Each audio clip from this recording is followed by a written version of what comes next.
फरवरी 2024 को भारतीय जनता पार्टी के दिल्ली में हो रहे अधिवेशन में एक फैसला लिया गया। ये फैसला एक ऐसा फैसला था जिसने पूर्व में कई नियमों को ताक पर रखने का काम किया। ये जो फैसला था, ये जो प्रस्ताव था, जिस प्रस्ताव पर यह फैसला लिया गया, वो प्रस्ताव जो था वो पार्लियामेंट्री बोर्ड को कई सारे अधिकार देने का फैसला था। पार्लियामेंट्री बोर्ड को इस प्रस्ताव के पास होने के बाद कई सारे अधिकार ऐसे दिए गए जो भारतीय जनता पार्टी के संगठन के लिहाज से बड़े महत्वपूर्ण थे। इसमें इस प्रस्ताव के हिसाब से, इस प्रस्ताव के पारित होने के बाद, प्रस्ताव के पास हो जाने के बाद भारतीय जनता पार्टी के पार्लियामेंट्री बोर्ड को ये अधिकार मिल गया कि वो इसके राष्ट्रीय अध्यक्ष का चुनाव कर सके या फिर राष्ट्रीय अध्यक्ष की घोषणा कर सके। इसके साथ साथ कई महत्वपूर्ण अधिकार भी दिए गए जो भारतीय जनता पार्टी के कई सारे फैसलों को प्रभावित कर सकते हैं। नमस्ते, द पब्लिक इंडिया के इस कार्यक्रम में आपका स्वागत। इस समय जब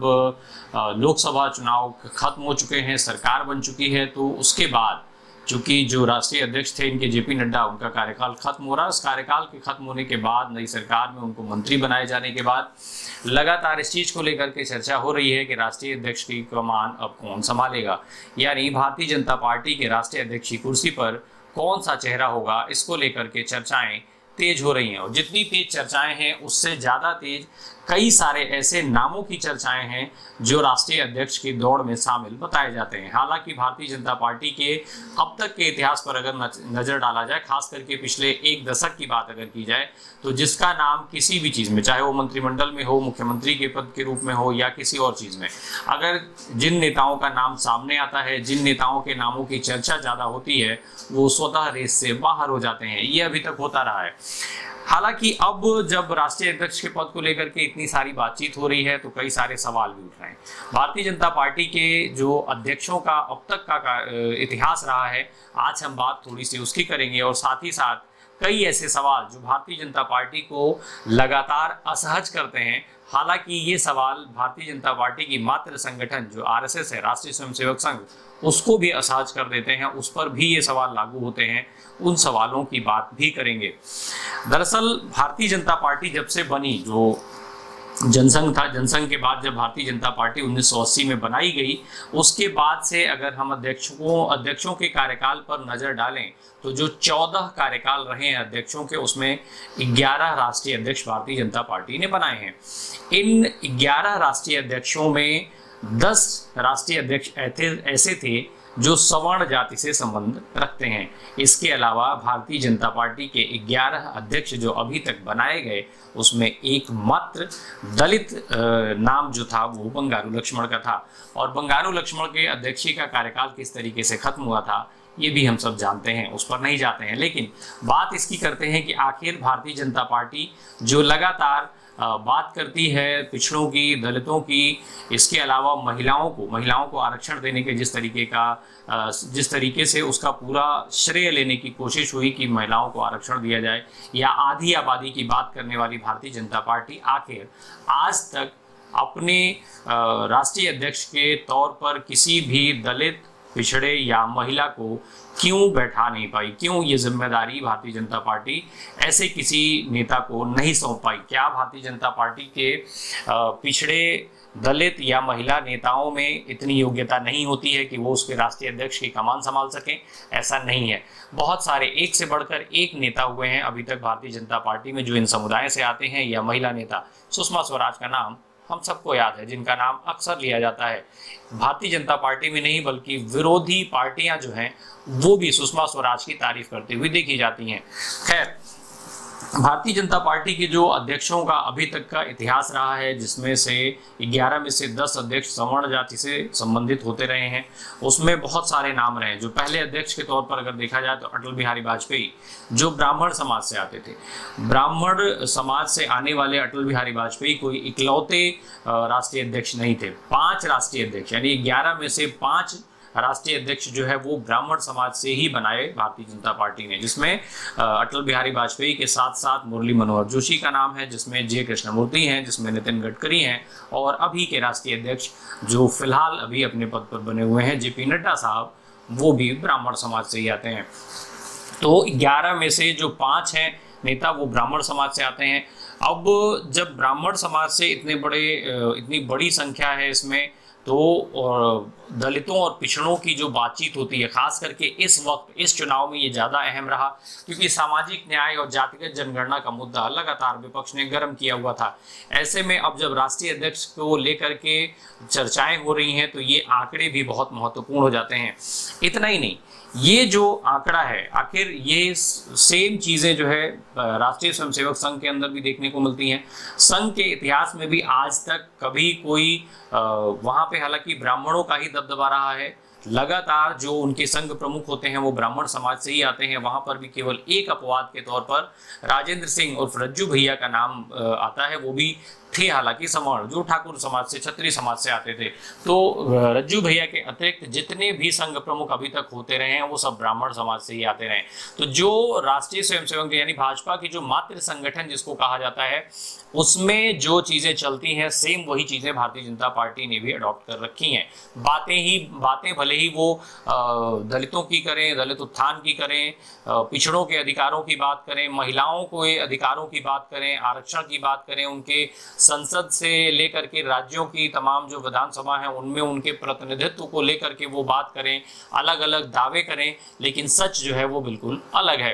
अब जल्दी से मैं बता दूं कि आखिर जो राष्ट्रीय अध्यक्ष होता है भारतीय जनता पार्टी का, वो चुना कैसे जाता है। क्यों इस वक्त इस चीज को लेकर के चर्चा हो रही है कि भारतीय जनता पार्टी फिलहाल जो है अपना राष्ट्रीय अध्यक्ष बनाने, मतलब किसी नए चेहरे को राष्ट्रीय अध्यक्ष बनाने नहीं जा रही है। दरअसल इसके पीछे जो वजह बताई जा रही है, इसके पीछे दो वजहें बताई जा रही हैं। एक ऐसी वजह जो फिलहाल भारतीय जनता पार्टी में दिख रही है, और दूसरी वो वजह जो तमाम विश्लेषक मान रहे हैं। पहली वजह की बात पहले करते हैं। दरअसल भारतीय जनता पार्टी में राष्ट्रीय अध्यक्ष चुनने का जो नियम है, वो नियम ये कहता है कि भारतीय जनता पार्टी का कोई ऐसा नेता जिसकी प्राथमिक सदस्यता का समय कम से कम 15 साल हो, यानी कम से कम 15 सालों से वो भारतीय जनता पार्टी का प्राथमिक सदस्य रहा हो, ऐसे नेता को राष्ट्रीय अध्यक्ष बनाया जा सकता है। इसके अलावा 20 जो कार्यकारिणी के सदस्य होते हैं वो किसी नाम को पेश करें तो ऐसे व्यक्ति को राष्ट्रीय अध्यक्ष बनाए जाने का नियम है। इसके साथ साथ जो भाजपा में जो चयन होता है राष्ट्रीय अध्यक्ष का, वो राष्ट्रीय परिषद और प्रदेश परिषदों के सदस्य मिलकर उसका चुनाव करते हैं। इस तरीके का नियम है। जो नियम संगत तरीका है वो ये है, 50% जो राज्य हैं देश के, यानी अगर 29 राज्य हमारे देश में हैं तो उसमें से कम 15 राज्य हैं, 15 प्रदेशों के संगठन का चुनाव जो है वो पूर्ण हो जाए, पूरा करा लिया जाए, उसके बाद ही राष्ट्रीय अध्यक्ष के पद का चुनाव हो सकता है। अगर आप सबको याद हो तो अभी हाल में ही इस तरीके की खबरें भारतीय जनता पार्टी की तरफ से आई थी कि पहले जो है नए सदस्य बनाए जाएंगे, बृहद सदस्यता, जो भारतीय जनता पार्टी अपने सदस्यों की संख्या को बढ़ाने के लिए पहले सदस्यता अभियान चलाएगी, उसके बाद फिर कई प्रदेश के संगठनों के चुनाव कराए जाएंगे। संगठनों में बदलाव होने की बात भी कही जा रही थी प्रदेश के संगठनों में, उसके बाद ही राष्ट्रीय अध्यक्ष पद का चुनाव कराया जाएगा। ये जो है वो नियम है। लेकिन आश्चर्य की बात यह है, आज जो सबसे हैरानी वाली बात है वो ये कि भारतीय जनता पार्टी में आज तक कभी किसी राष्ट्रीय अध्यक्ष का चुनाव हुआ ही नहीं। कभी भी किसी राष्ट्रीय अध्यक्ष को इस नियम से, जो नियम मैं बता रहा था, जो नियम भारतीय जनता पार्टी का नियम है, उनके संविधान में लिखा है, वो उस नियम से आज तक कभी किसी नेता को राष्ट्रीय अध्यक्ष के लिए नहीं चुना गया है। अभी तक भारतीय जनता पार्टी के अंदर या जो नामों का मैं जिक्र कर रहा था, वो सारे नाम केवल भारतीय जनता पार्टी में घोषित किए गए, उनकी घोषणा हुई, किसी का चुनाव नहीं हुआ। और इसके पीछे, इसके लिए जो है कारण जो बनाया गया, इसमें जो हथियार बनाया गया जिन शब्दों का, वो शब्द थे भारतीय जनता पार्टी का आंतरिक लोकतंत्र और सहमति। यानी सहमति के आधार पर भारतीय जनता पार्टी में पूरी सहमति बनी और उस नाम का ऐलान कर दिया गया। और दूसरा जो पहला शब्द था आंतरिक लोकतंत्र, भाजपा का जो आंतरिक लोकतंत्र है उसके हिसाब से नामों का ऐलान होता रहा। जल्दी से मैं बता दूं कि अब तक भारतीय जनता पार्टी के जो राष्ट्रीय अध्यक्ष रहे हैं उनमें अटल बिहारी वाजपेयी, लाल कृष्ण आडवाणी, मुरली मनोहर जोशी, कुशाभाऊ ठाकरे, बंगारू लक्ष्मण, जे कृष्णमूर्ति, वेंकैया नायडू, राजनाथ सिंह, नितिन गडकरी, अमित शाह और जेपी नड्डा। ये वो 11 नाम हैं जिन्होंने अलग अलग समय पर भारतीय जनता पार्टी के राष्ट्रीय अध्यक्ष के तौर पर कमान संभाली। इसमें सबसे ज़्यादा लंबे समय तक जो है वो लाल कृष्ण आडवाणी ने भारतीय जनता पार्टी के राष्ट्रीय अध्यक्ष पद का जिम्मा उठाया। उसके बाद राजनाथ सिंह एक ऐसे नेता रहे जिन्होंने 2 बार भारतीय जनता पार्टी के राष्ट्रीय अध्यक्ष का जो है वो जिम्मा संभाला था। चूँकि जो भारतीय जनता पार्टी का नियम है वो यही है कि एक व्यक्ति जो है उसका 3 साल का राष्ट्रीय अध्यक्ष का कार्यकाल होता है और एक नेता अधिकतम 2 बार राष्ट्रीय अध्यक्ष बन सकता है। हालांकि लाल कृष्ण आडवाणी 3 बार राष्ट्रीय अध्यक्ष रहे थे, उनका जो कार्यकाल है वो 3 कार्यकाल उनको मिले थे। तो इस तरीके से भारतीय जनता पार्टी के राष्ट्रीय अध्यक्ष का चुनाव होता है जो कभी हुआ नहीं। साथ ही साथ लगातार पिछड़े दलितों और महिलाओं के उत्थान की बात करने वाली भारतीय जनता पार्टी ने आज तक कभी किसी दलित, पिछड़े, आदिवासी या महिला को अपने राष्ट्रीय अध्यक्ष की कुर्सी पर नहीं बैठाया है। और ठीक इसी तरीके की प्रक्रिया जो है वो राष्ट्रीय स्वयंसेवक संघ के अंदर भी होती है। अब सवाल बड़ा ये आता है कि इस बार जिस तरीके से बात हो रही है और खास करके जिस तरीके का मैंडेट चुनाव में मिला, इसके पीछे विपक्ष का जो प्रमुख वजह बताई जाती है वो ये कि विपक्ष ने जिस तरीके से नैरेटिव चलाया, एक पहला नैरेटिव जो संविधान बदलने और आरक्षण को खत्म करने का नैरेटिव, और दूसरा सामाजिक न्याय और जातिगत जनगणना का नैरेटिव। ये इन दोनों नैरेटिव ने इस चुनाव में खूब काम किया। उसका जो असर था वो दिखाई दिया और भारतीय जनता पार्टी बहुमत से बहुत दूर जाती हुई दिखाई दी। दरअसल सामाजिक न्याय को लेकर के जिस तरीके से शुरुआत एक जातीय सर्वे के आधार पर आंकड़े जो आए बिहार के अंदर, वहां से इसने और धार पकड़ी और इसको ज़्यादा धार देने का काम राहुल गांधी ने सदन के अंदर ये आंकड़े उठा करके और साथ ही साथ जो वहाँ पे नौकरशाही है उस नौकरशाही के आंकड़े बता करके किया था। दरअसल राहुल गांधी ने वहाँ से सामाजिक न्याय की बात को लगातार उठाने का काम किया। लगातार वो जिसकी जितनी हिस्सेदारी उसकी उतनी मतलब भागीदारी हिस्सेदारी वाली जो बात कही जाती है उस पर वो बात कर रहे थे। वो ये कह रहे थे कि इंडिया गठबंधन की अगर सरकार आती है देश में तो जातीय जनगणना कराई जाएगी और जिस जाति की जितनी हिस्सेदारी होगी जिसकी जितनी उतनी भागीदारी उसकी तय की जाएगी। यानी जातियों के जो सर्वे के आधार पर आंकड़े आएंगे उसके हिसाब से आरक्षण जो है उनको दिया जाएगा, उनको आरक्षण का लाभ मिलेगा। इस तरीके की बातें, इस तरीके का मुद्दा लगातार विपक्ष ने उठाया, इंडिया गठबंधन ने उठाया, इंडिया गठबंधन के घटक दलों ने उठाया। अखिलेश यादव ने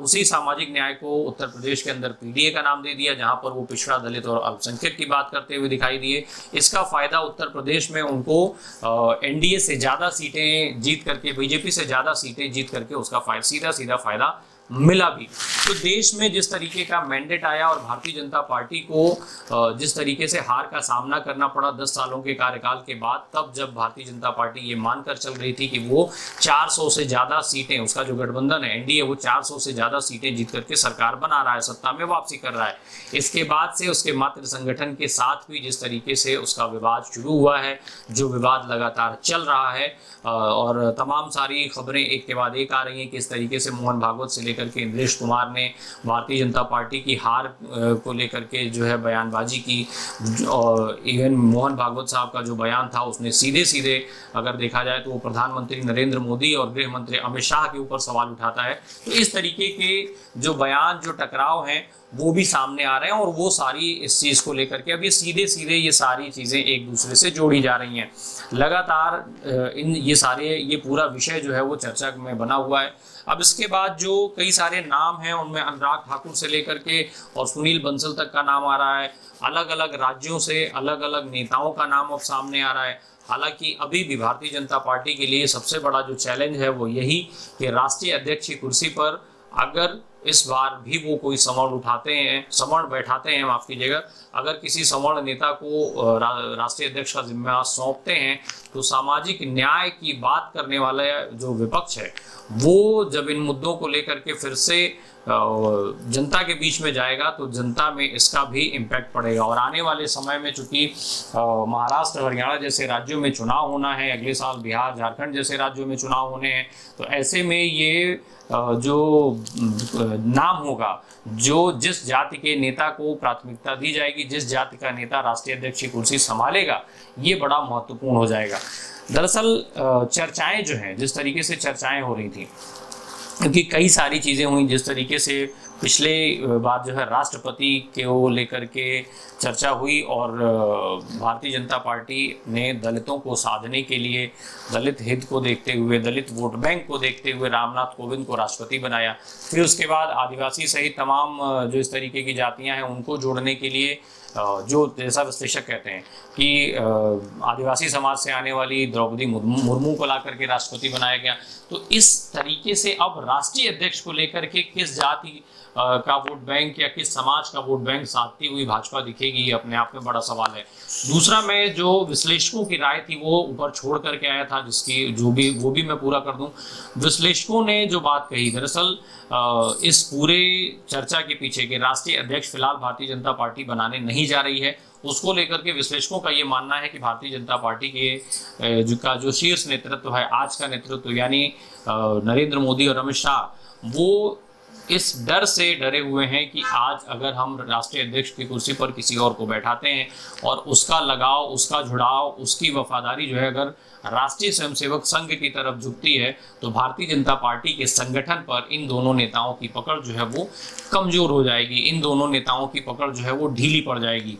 ऐसे में राष्ट्रीय स्वयंसेवक संघ को इसका फायदा ज़्यादा मिलेगा और तब जब लगातार एनडीए की सरकार पर ये सवाल उठाए जा रहे हैं कि नीतीश कुमार और चंद्रबाबू नायडू के साथ मिलकर के बनाई गई नरेंद्र मोदी की ये सरकार कितने दिन चलेगी, नरेंद्र मोदी और अमित शाह जिस तानाशाही रवैये से पिछले एक दशक से शासन करते आए हैं, सरकार चलाते आए हैं, उस रवैये से अगर सरकार चलाते हैं तो इस सरकार का भविष्य क्या होगा, कितना लंबा खींच पाएगी यह सरकार, या जिन मुद्दों को लागू करने के बाद जिन बड़े कामों की गिनती नरेंद्र मोदी अब तक करवाते आ रहे हैं, उन बड़े कामों में अगर किसी भी काम की तरफ वो आगे बढ़ते हैं तो नायडू और नीतीश कुमार का सहयोग उनको कितना मिल पाएगा, उन मुद्दों पर, चाहे तमाम सारे जो मुद्दे हैं, उन मुद्दों पर क्या ये दोनों नेता इनका साथ देते हुए नजर आएंगे, क्योंकि इसमें बहुत सारे अंतर थे। जिसमें मुस्लिम आरक्षण को लेकर के खास बात थी, जिसमें चंद्रबाबू नायडू ने मुस्लिम आरक्षण देने की बात कह रखी है आंध्र में, और नरेंद्र मोदी जो है वो लगातार मुस्लिमों को लेकर के चुनाव में जिस तरीके के दावे करते हुए देखे गए थे, तो इसमें बहुत एक बड़ा विरोधाभास है। तो ऐसे में ये बड़ा सवाल बन करके सामने आ गया है कि अगर इन दोनों का जो है साथ नहीं मिल पाता है नरेंद्र मोदी का, तो ऐसे में सरकार का भविष्य क्या होगा। और इसीलिए विश्लेषकों का मानना है कि ये डर नरेंद्र मोदी के अंदर भी बैठा हुआ है कि अगर परिस्थितियां विपरीत होती हैं तो राष्ट्रीय स्वयंसेवक संघ अगर मजबूत होता है,